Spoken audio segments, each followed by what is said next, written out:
Well, not content with trying to force religion into the European Constitution, now the Catholic Church is interfering in British politics.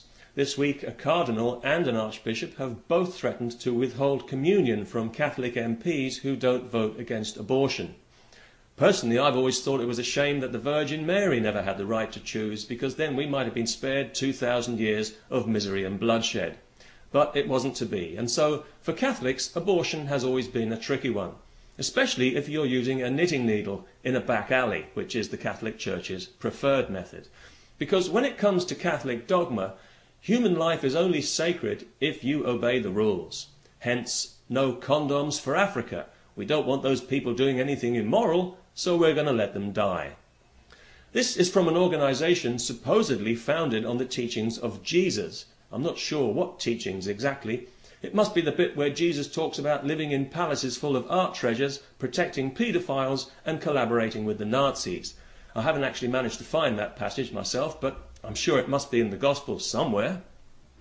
And this is why I wasn't too surprised when I first heard that the current Pope is in fact an ex-Nazi, because to me the Catholic Church and Nazism go together as naturally as Bibles and lynch mobs. If you think of one, it's difficult not to think of the other. Indeed, I've often thought that it was just bad luck for the Catholic Church that Nazism never became respectable, because they put all their chips on the number of the beast, but it just didn't happen for them. Although the Pope, who actually collaborated with Hitler by ignoring the Holocaust, is now being made a saint for his trouble. That's right, Pius XII is being made a saint, which has got to be the cheekiest thing I've heard since Henry Kissinger had the nerve to accept the Nobel Peace Prize. I'm not sure why it is that the Catholic Church exudes this aura of not so much evil as, well, actually, yes, evil. I think this whole celibacy thing has a lot to answer for, because there's got to be so much repressed energy there with nowhere to go. I mean, that's bound to cause a few short circuits.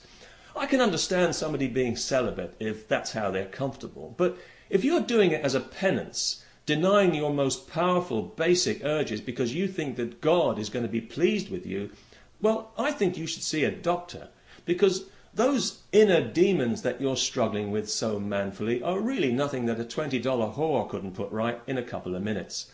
But of course you couldn't do that, because that would be sinful. Much better to insert your penis into a choir boy and then carry on lecturing dying Africans on sexual abstinence.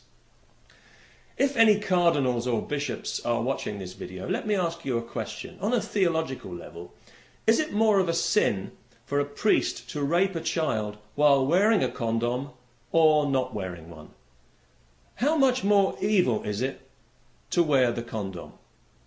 And would it be okay, i.e. would you keep quiet about it, if he went to confession afterwards and truly repented? Until the next time. The Catholic Church has lost so much money on this scandal. They must be down to their last few billion by now.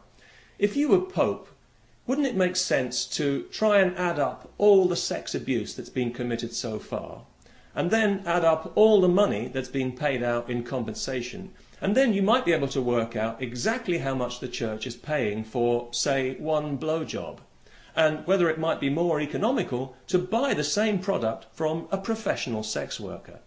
That way you'd be helping to employ somebody in a legitimate occupation, certainly one that's more legitimate than yours is, your holiness, your eminence, your grace. Little word of advice.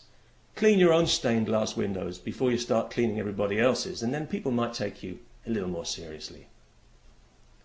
Peace.